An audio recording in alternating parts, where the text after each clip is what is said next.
95,000 Porsche on Facebook. I walked into my childhood home on my 30th birthday expecting absolutely nothing, and that's exactly what I got. My mom was sitting at the kitchen table scrolling through her phone. She didn't even look up when I came through the door. My dad was in the living room watching some game on television with the volume turned up way too loud. I stood there for a second waiting for someone to say something. Anything. Happy birthday, maybe. But nothing came. My younger brother Marcus wasn't even home. He was probably out with his friends, living his best life like he always did. I felt this familiar heaviness settle into my chest.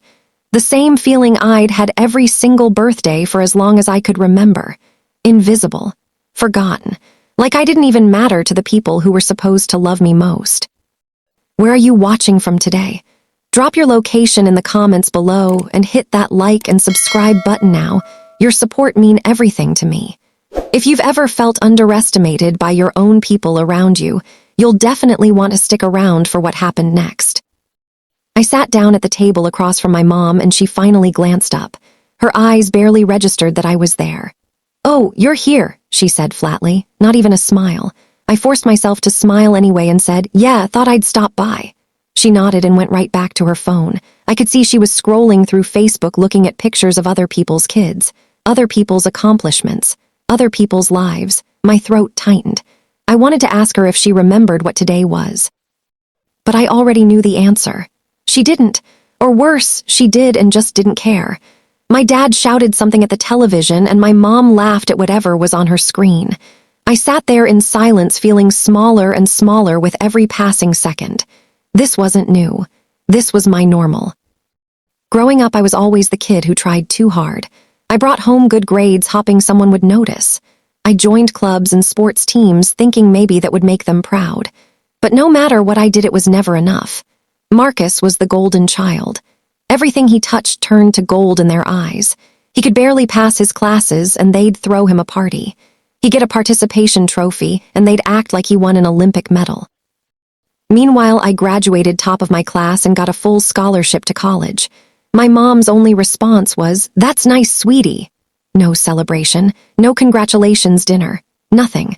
I learned early on that I wasn't going to get the love and attention I craved from them, so I stopped trying. I moved away, built my own life, made my own success, but some part of me still hoped, still wanted them to see me.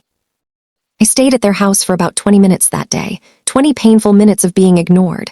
My mom asked me to grab her a glass of water at one point. That was the only time she directly acknowledged me.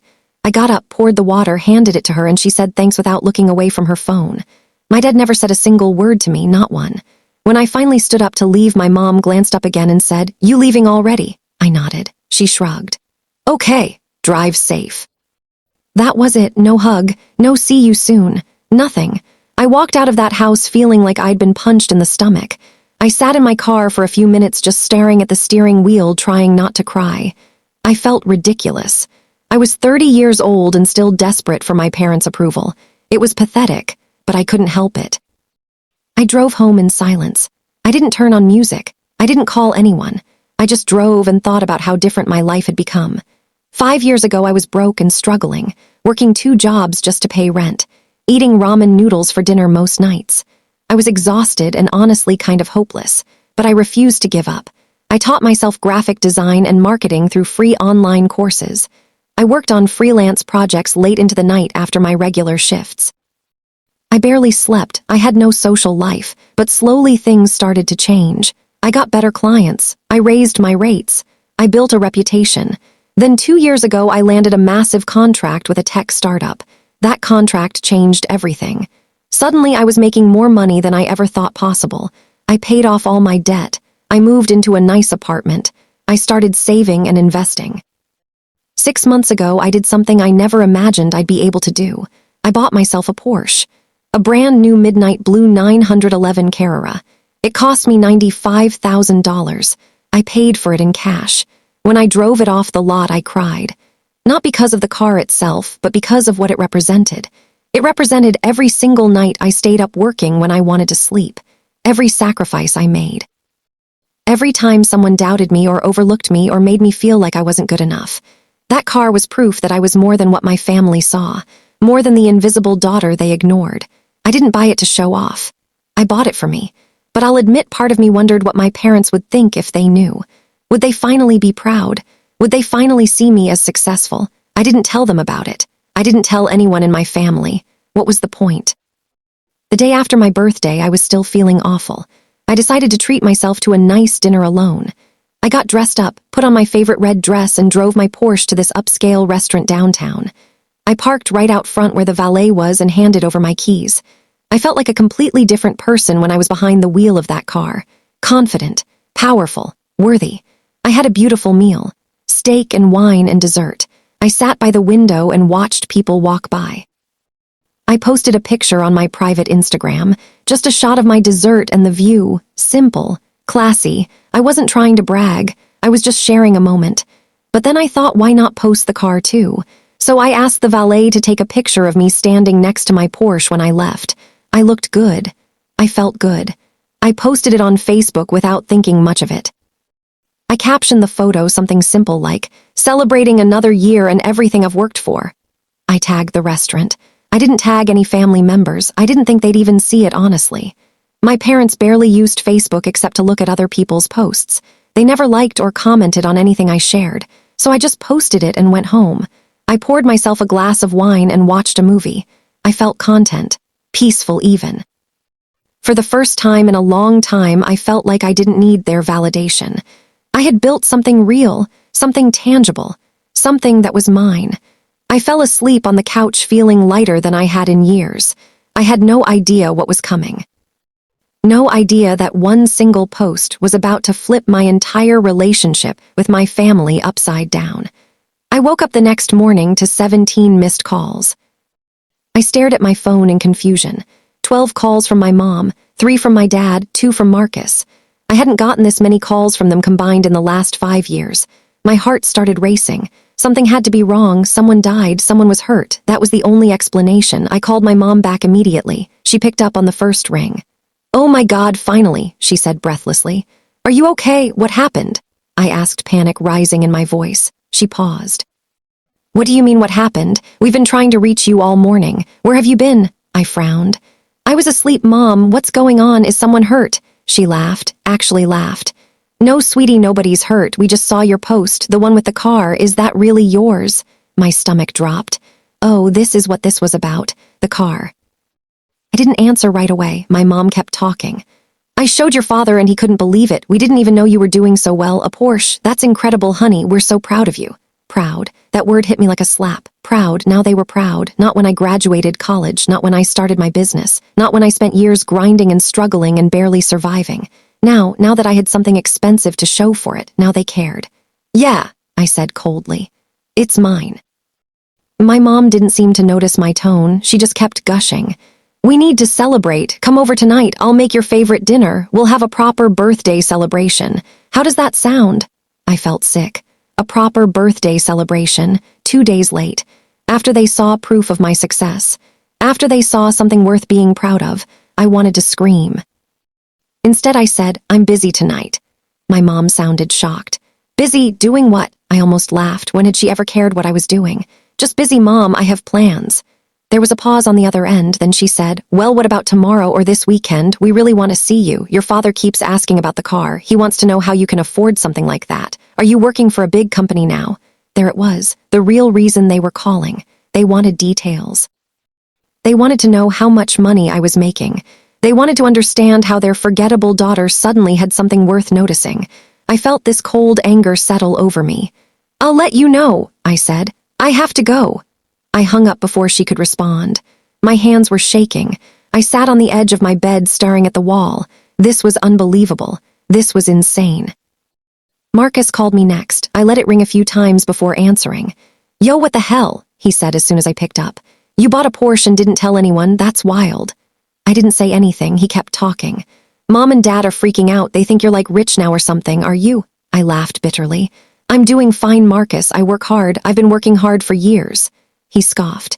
"Yeah, but a Porsche though, come on. That's not just doing fine. That's doing really well." "Why didn't you say anything?" I wanted to tell him the truth. I wanted to say because none of you cared before, because I've been invisible to this family my entire life, because now that I have money suddenly I matter. But I didn't. I just said, I didn't think it was a big deal. He laughed. Not a big deal. That's like $100,000 car. That's definitely a big deal. The calls and texts didn't stop. Over the next few days, my phone blew up. My mom texted me constantly asking when I was free. My dad actually called me himself, which never happened. He left me a voicemail saying he wanted to catch up and hear about my career success. Marcus sent me memes about rich people and kept joking that I should buy him stuff now. Distant relatives I hadn't heard from in years suddenly started liking my posts and commenting things like, "So proud of you and always knew you'd do great things." It was fake, all of it, so painfully fake. These people didn't care about me. They cared about what I had. They cared about the image, the status, the money. It made me feel hollow inside. I thought getting their attention would feel good. I thought finally being seen would heal something in me. But it didn't. It just made everything worse. I ignored most of the messages. I responded to a few with short, polite replies. But I didn't make plans to see anyone. I didn't go back to my parents' house. I needed time to think, to process, to figure out how I actually felt about all of this. A week went by. Then two. My mom started getting frustrated. She left me a voicemail saying she didn't understand why I was being so distant. She said they just wanted to celebrate me, that they were happy for me, that they missed me. Missed me? I almost deleted the message halfway through, but I listened to the whole thing. And when it was over, I felt nothing, just this empty numbness, because I knew the truth. They didn't miss me. They missed the version of me that had something to offer them now, the version that looked successful, the version they could brag about to their friends, the version that made them look good. I decided to test something. I posted another picture on Facebook. This time it was just me at a coffee shop. No car. No fancy restaurant, no designer clothes, just me in jeans and a sweater holding a latte. I captioned it, "Simple mornings are the best mornings." I waited. Hours passed. Not a single like or comment from my parents, not one. But the post with the Porsche, that one had 63 likes and 20 comments. My mom had commented 3 times. My dad commented once. Marcus shared it to his own page. Cousins I hadn't spoken to in a decade were congratulating me. The coffee shop post. Crickets, it was all the proof I needed. They didn't care about me. They cared about the image of success. And that broke something inside me, something I didn't even know could still break. I thought I was over needing their approval. Turns out I wasn't. Not completely. And now I had to figure out what to do about it. I started pulling back even more. I stopped posting on Facebook altogether. I made my Instagram private. I didn't answer calls unless it was absolutely necessary. My mom started leaving worried messages saying she hoped I was okay. My dad sent me a text asking if I was mad at them. Marcus told me I was being dramatic, but I wasn't being dramatic. I was protecting myself because I finally realized something important. I didn't owe them anything, not my time. Not my energy, not my success, not my presence. I had spent my whole life trying to be enough for people who were never going to see me the way I needed to be seen, and I was done. I was done chasing their approval, done hoping they'd change, done pretending like their sudden interest in me meant something real. It didn't, and I wasn't going to play along anymore. For the first time in my life, I chose myself, fully, completely, unapologetically. A month after my birthday, my mom showed up at my apartment unannounced. I opened the door and there she was standing in the hallway holding a gift bag. She smiled at me like nothing was wrong. "Surprise," she said. "I brought you a birthday present. I know I'm late, but better late than never, right?" I stared at her. I didn't smile back. I didn't invite her in. I just stood there holding the door half open. She looked confused. "Can I come in?" she asked. I hesitated. Then I stepped aside and let her walk past me. She looked around my apartment like she was seeing it for the first time, even though she'd been here before. "This is nice," she said. "Really nice. You've done well for yourself, honey." I didn't respond. She set the gift bag down on my kitchen counter and turned to face me. "So, are you going to tell me why you've been avoiding us?" I crossed my arms. "I haven't been avoiding you, Mom. I've just been busy." She frowned. "Busy for over a month. You haven't come to visit. You barely answer our calls. Your father thinks you're upset with us." I almost laughed. "Does he?" She nodded. "Yes, we're worried about you. We just want to spend time with you. Is that so wrong?" I felt the anger I'd been holding back start to bubble up. "You want to spend time with me now," I said quietly. "Now that you know I have money. Now that I have something worth showing off." Her face changed. She looked offended. "That's not fair. We've always cared about you." I shook my head. No, you haven't. You forgot my birthday. Again, you didn't even look at me when I came over. But the second you saw that car, suddenly I mattered. Suddenly you're proud. Suddenly you want to celebrate me. Do you know how that feels? My mom's mouth opened and closed. She didn't know what to say. I kept going. I have spent my entire life trying to get you to see me, to notice me, to care about me the way you care about muckas, and nothing I did was ever good enough. Not my grades, not my scholarship, not my business, nothing, until you saw something expensive, until you saw proof that I was worth something. And that's not love, Mom, that's not pride, that's just shallow. She looked like I'd slapped her, her eyes filled with tears. That's not true, she said weakly. We've always loved you. I felt tears burning in my own eyes, but I refused to let them fall. Maybe you have, but you've never shown it, not in any way that mattered, not until it benefited you. She stood there staring at me.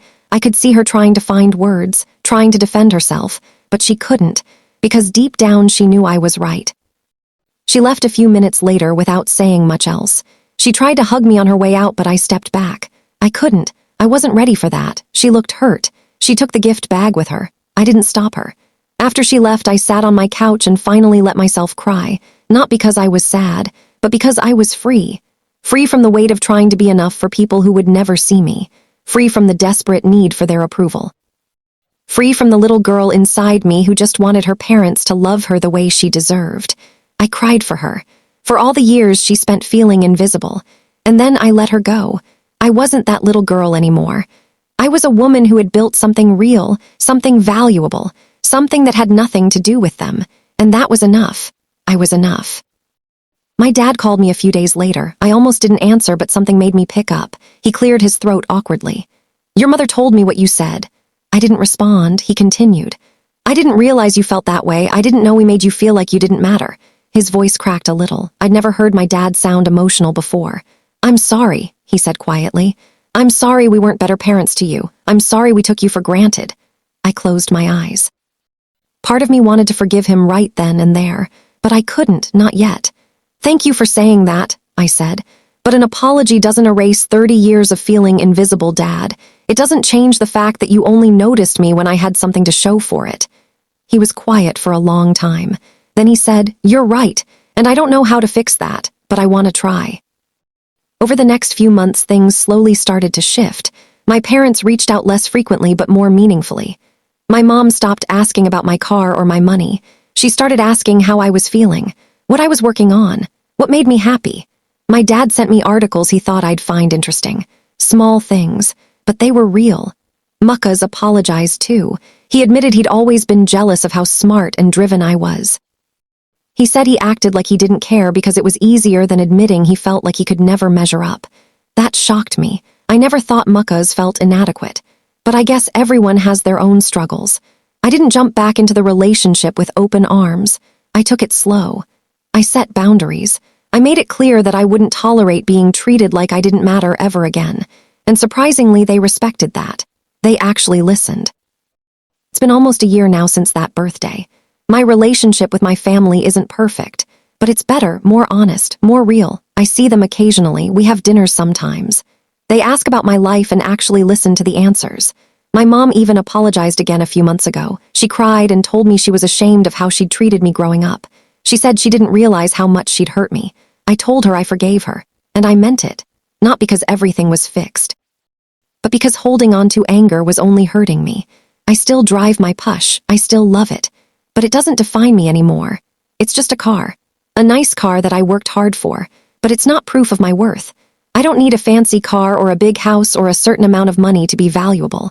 I'm valuable because I'm me, because I'm kind and hardworking and resilient, because I survived feeling invisible and came out stronger. I've learned a lot this past year. I've learned that sometimes the people who are supposed to love you the most are the ones who hurt you the deepest. I've learned that success looks different for everyone and that material things don't equal happiness. I've learned that setting boundaries isn't cruel. It's necessary. And I've learned that the most important relationship you'll ever have is the one you have with yourself. If you don't see your own value, nobody else will either. I don't regret buying that car. I don't regret posting that picture, because it forced a conversation that needed to happen. It exposed the truth. And even though the truth hurt, it also set me free. I'm not the invisible daughter anymore. I'm not the overlooked child desperate for approval. I'm a grown woman who knows her worth, and that's worth more than any car could ever be. So here's what I want to ask you. Have you ever felt invisible to the people who were supposed to see you most? Have you ever felt like you had to prove your worth just to be noticed? If you have, I want you to know you're not alone.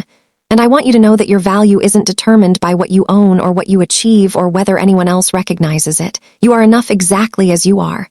Right now, in this moment. You don't need to earn love. You don't need to prove yourself. You just need to be you. Thank you so much for sticking with me until the very end. It means the world that you listened to my story. If this resonated with you, drop a comment below. Share your experience. Let's support each other. And if you enjoyed this story, don't forget to check out more on King's Revenge Vault. We've got so many more real stories from real people just like us. Until next time, take care of yourselves. You deserve it.